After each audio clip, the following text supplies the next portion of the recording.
Coming up next on The Voice of Alabama Politics, judicial override. Also, Al Gop hears residency challenge.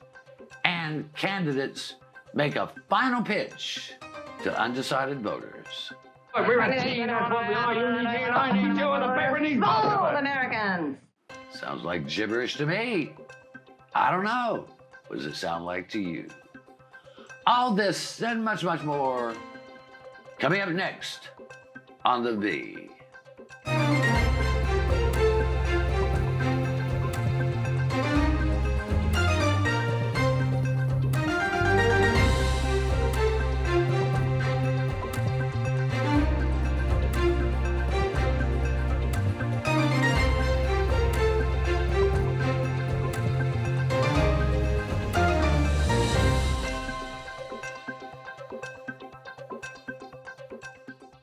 Welcome to The Voice of Alabama Politics, where we tackle the tough issue so you add the hard facts.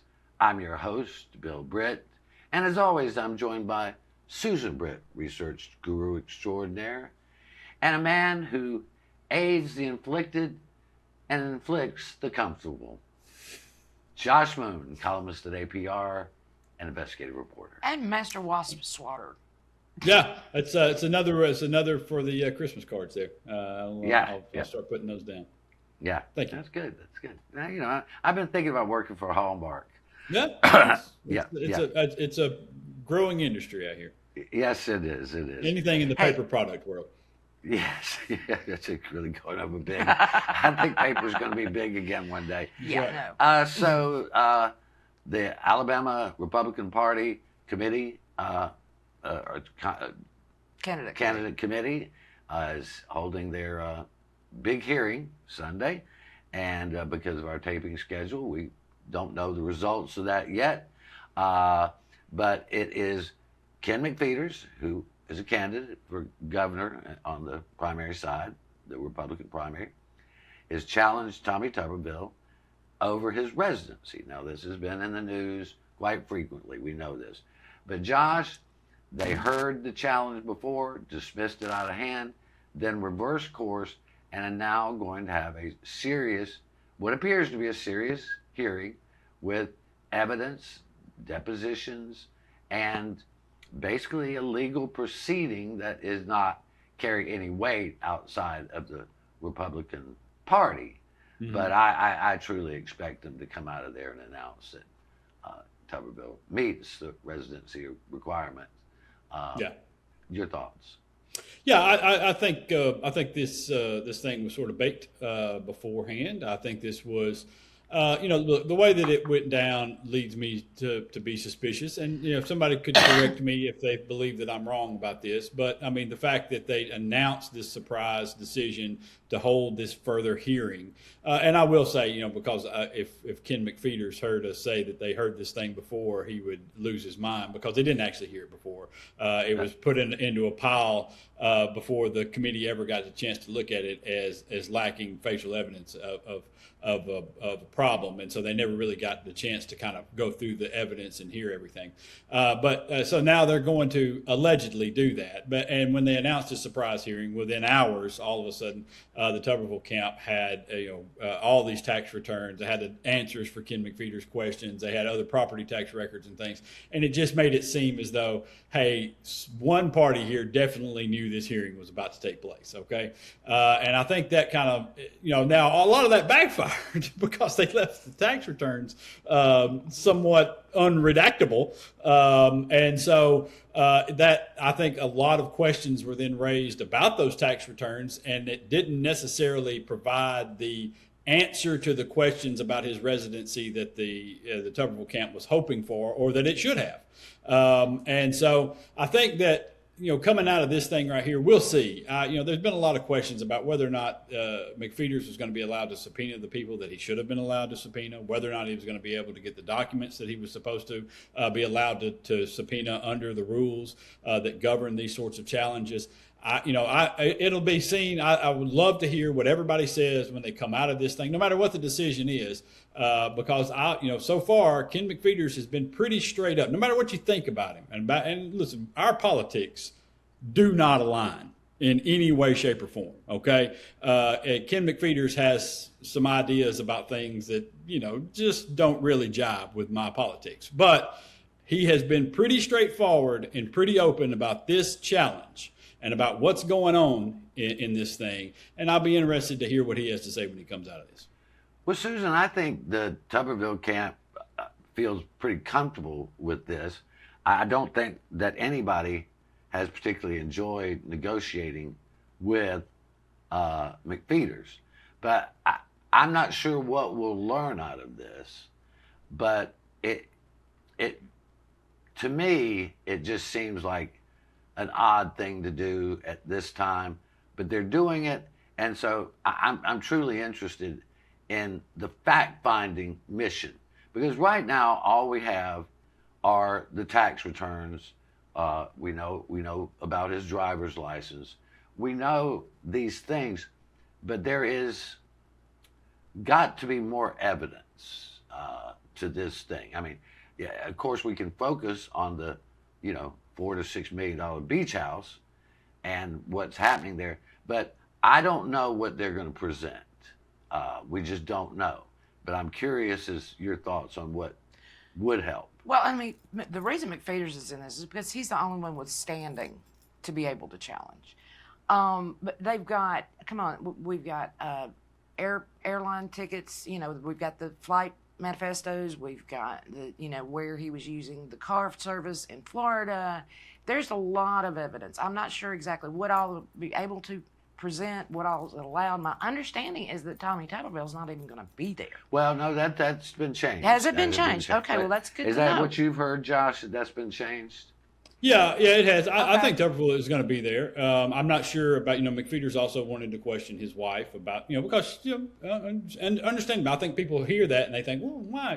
That's a little over the line. But no, as to prove residency, he would obviously live there with his wife at the house where it is their primary residence. And, I think, I think the question about why they're doing this, I think that's a good one. I think that's a good question that not many people have really asked. Because if this was as simple and cut and dried as they would like for everybody to believe, then I don't think they would be doing this. Right. They wouldn't be having this challenge, because this is a very unique challenge. I've never heard of this at this particular point in time, especially for an office with the status of governor in any state anywhere, much less this one.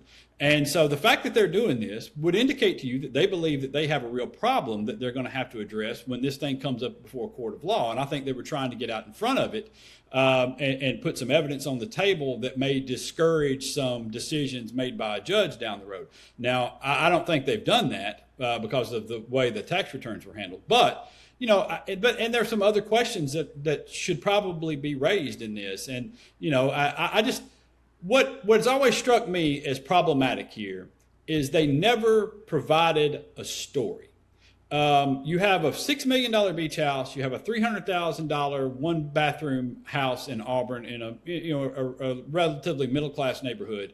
And what you're trying to tell people is that this sitting U.S. senator has lived primarily in this $300,000 home in Auburn for the past 7 years. And okay, maybe there's a reason for that, but you got to give people a reason to believe that, and they have not done that. And we're going to have to wait to find out.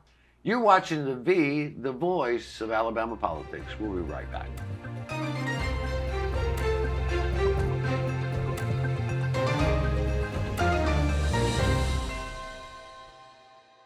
Your property is your home, your investment, and your legacy. Across the country, scammers are filing fraudulent deeds, often without the owner knowing until it's too late. REACT is a free alert system. If a document is filed using your name or tied to your property, you'll be notified within 24 hours. Property fraud is a crime, and the faster we know it, the faster we can act. Sign up today. Protect your property, protect your legacy. Alabama has a hands-free driving law, and that means you can't hold your mobile phone while making a call. Oh, and no writing messages, recording, or watching videos either. Plus, you can only use a single button or swipe of a finger to answer a call. So what's a driver to do?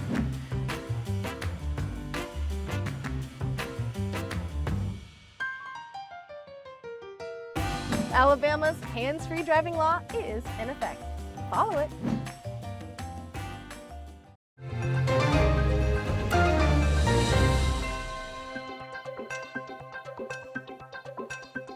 Welcome back to the voice of Alabama politics. Susan, the runoff is this Tuesday, the 16th, both for Republicans and Democrats. But the big runoff here really is for the Republicans, because that's where you've got the challenges to the Secretary of State, the Attorney General, the Ag Commissioner, Lieutenant Governor. These are big choices here. And what we're seeing over poll after poll after poll is some 12 to 22 to 30% are still undecided.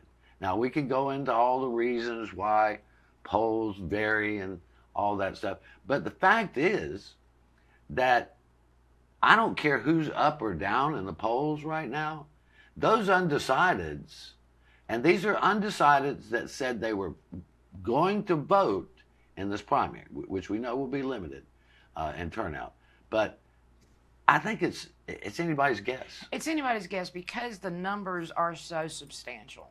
You know, we're talking about the polls that we're seeing now, whether, you know, John Wall and Wes Allen are within 10 points of each other, you know, whether Barry Moore and Jared Hudson are within 10 points. When you're talking about 30-something% of the electorate is still out there, that can swing an election in a hard way. So Josh, I mean, I just don't believe the polls here. I don't think we have enough info on the polls other than the undecideds. I mean, if you got 12% or 19% in a lieutenant governor's race, or 25 or 30% in the ag and industry race, and the same numbers show up in every one of these as so many undecideds, it really is going to be who shows up at the polls, I guess. But it's still unusual. This is not something we've seen before in election after election. Yeah, no, I think, you know, I'll say this. I think what we have seen kind of the evidence in these races over the last few months and weeks is that if you're in a heavy Republican state with a large MAGA following, then the endorsement from Trump kind of carries the day, because a lot of the other voters, your more mainstream Republicans, your moderate Republicans, and certainly independents have been turned off by what's happened nationally, and they're really not showing up. You know, the turnout is way down among Republicans, and so that Trump endorsement boosts those folks over the top. Because you're getting a lower turnout, and you mostly can rely on those MAGA folks to come out and vote, and they're coming out and voting for who the president has endorsed for the most part. Well, I have to agree with you on that, because we know historically primary runoffs are low turnout, and the MAGA folks will get out and vote, and older people will get out and vote. So it's really going to come down to who shows up at the polls and how much Donald Trump's influence still has in Alabama. I would have to agree with Josh on the Trump endorsement, in that the people that are going to get out and vote this time are your hard MAGA folks. The reason I think we're seeing the undecideds in this so much is because people are tired of it. People don't like what they're seeing. People are tired of it, all of the rhetoric and all of that, and they're just not wanting to, you know, form an opinion. And I would suspect that some of those will be the ones that don't show up. Well, I think the Democrats have put up a strong list of candidates. Can this change a state that has been so red for so long. Now, the last time, Josh, the Democrats put up this large of a slate of candidates, and good candidates, was back in 2010. But in 2010, they thought they still had the power and the voters were behind them. But they found, and they didn't concentrate on the down ballot races. They concentrated on, the governor's race. Yeah. Now, can they raise the money? Can they get out their message? But their message is kitchen table issues. Yeah. And so that should resonate, but can it resonate enough in a red state like Alabama? I'm not sure. Obviously the Republicans have done a really good job of creating a silo, creating an information bubble, and then dirtying up the name Democrat within that bubble. And so to penetrate that, you need a lot of things to kind of go right and wrong for the other party. And I think we have a lot of things that are going wrong. And that, a lot of promises that were made by the Trump administration have not carried through. A lot of things that they said were going to get better have gotten worse. And so if that continues to be the case, as we head towards November, gas prices continue to go up. We get into the cold months and all of a sudden heating prices are through the roof as well. Well, then I think that further pushes people that way. And if you've got a slate of Democrats who've been out here pushing these issues, and you've got a slate of Republicans who haven't touched them. I mean, they haven't touched any of these things about affordability, really. I mean, they've been so focused on talking about the border and all this other nonsense, transgender athletes and whatnot. They haven't really focused on the things that truly matter to people.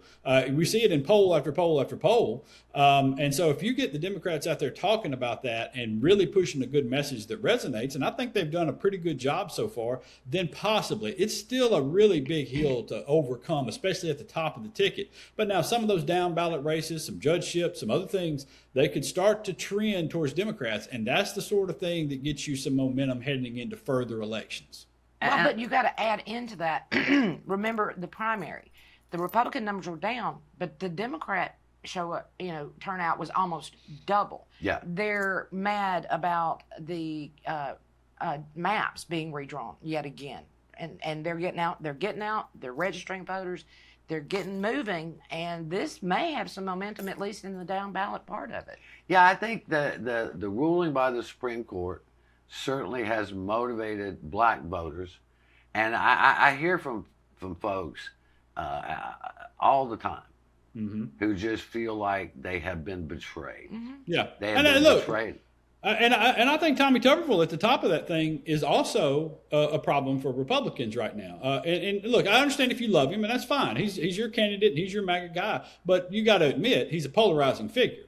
What he said and the way he's handled himself in a lot of situations has been very polarizing for folks moderate and to the left. Okay, yeah. So I think that also plays right now. I don't think Doug Jones would run if it had been Will Ainsworth or somebody else on the Republican side. I don't think Doug Jones would have taken on this challenge. But he sees Tommy Tuberville as such a polarizing figure that they can create, even if Doug Jones doesn't win, it creates a momentum down ballot that makes it better for Democrats. Well, we're going to have to leave it right there. You're watching the voice of Alabama politics. We'll be right back.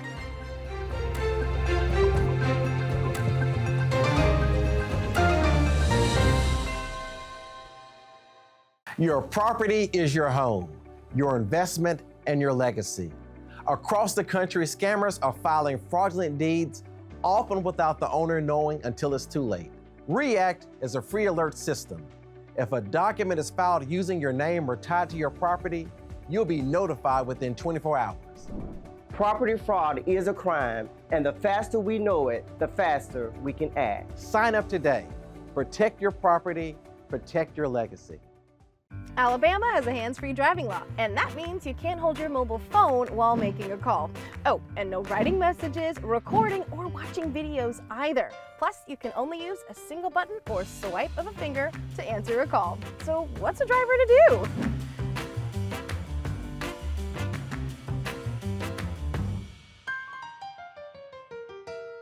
Alabama's hands-free driving law is in effect. Follow it.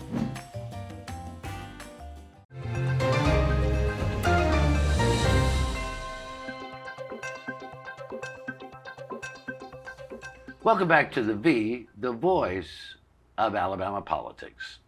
The state of Alabama had scheduled to put Jeffery James Lee to death this past week. However, a federal court has ruled that the state cannot put him to death using nitrous oxide, even though the state has already executed some people with nitrous oxide. Now, what is troubling here is not just that to me. In 2017, the Alabama state legislature passed a law, and Governor Ivey signed it into law, overturning judicial override. Let me explain what judicial override is. In a capital murder case, the jury can find the defendant guilty of murder, and Jeffery Lee did commit heinous murders, the jury found. Now, the jury voted to give him life in prison without the possibility of parole.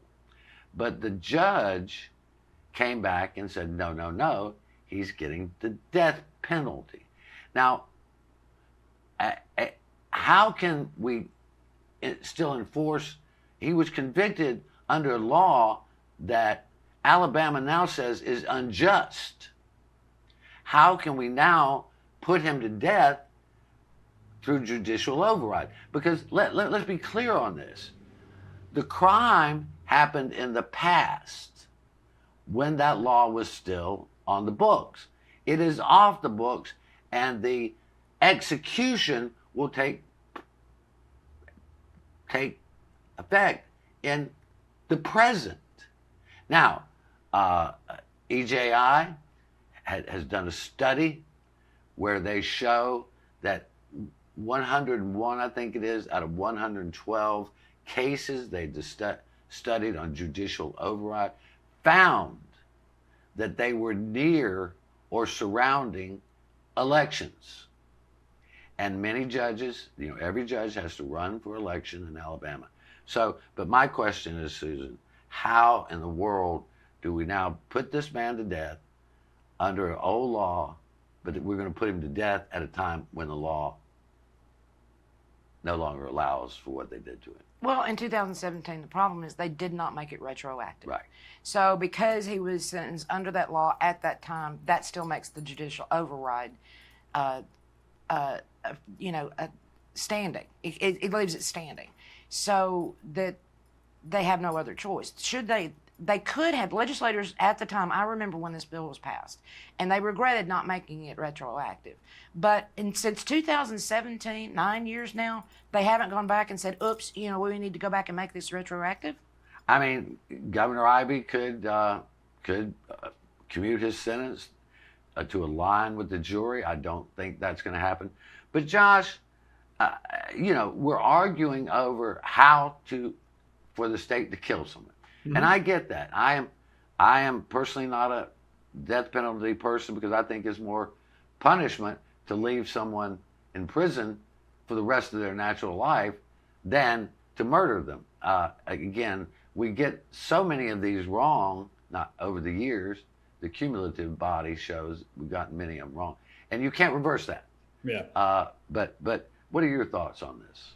Yeah, I'm not necessarily a death penalty person, although there's some times where some people do some stuff to children and whatnot, where I think we'd be better off without them.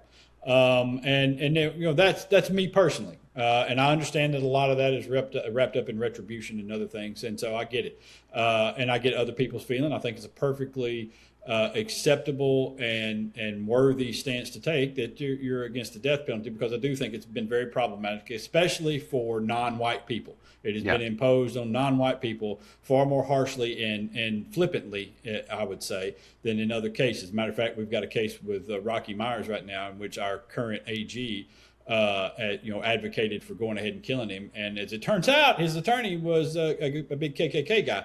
And so, listen, those sorts of things go down. And I think that's a good argument. But you're right. I mean, we've been doing this for almost 10 years now, where, retroactively, we've come back and said, oh, yeah, well, I know the law exists, but we're going to go ahead and kill him anyway.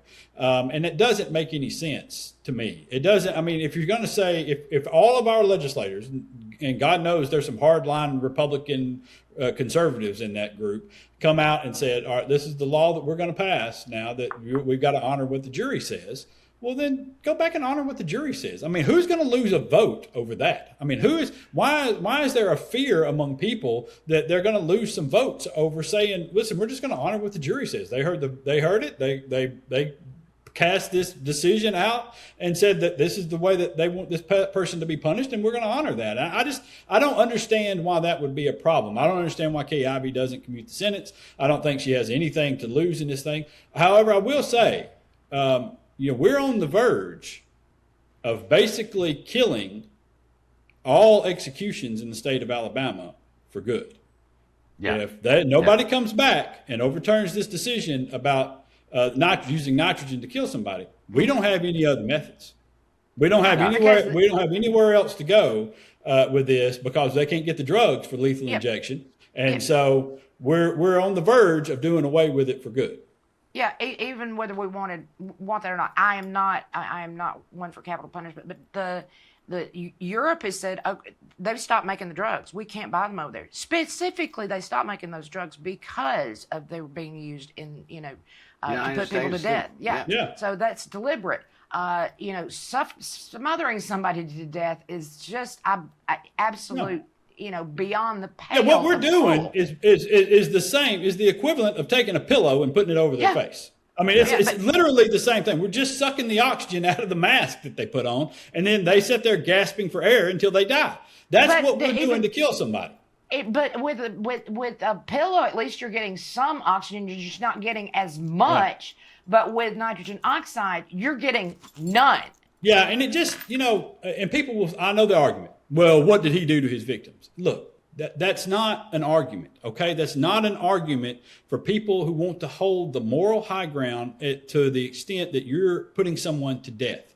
You have to be better than those people. You have to be better than what you're doing. You have to hold some level of accountability and morals up here to say that this is not about retribution. This is a punishment for what has taken place, and we do not torture somebody to death. And if you can't hold that line, then you no longer should have the right to kill people. Yeah, I mean, again, there's no argument of what crime he committed. None. A heinous crime of murdering, taking people's lives away from them. But if you've ever spent time in an Alabama prison, I think, and you're going to spend the rest of your natural life there, that's a hell of a punishment. Because once you put a person to death, it's over. It's over. It's over. The punishment is over. But anyway, we're going to have to leave it right there. You've been watching the voice of Alabama politics. You watch us because we watch them.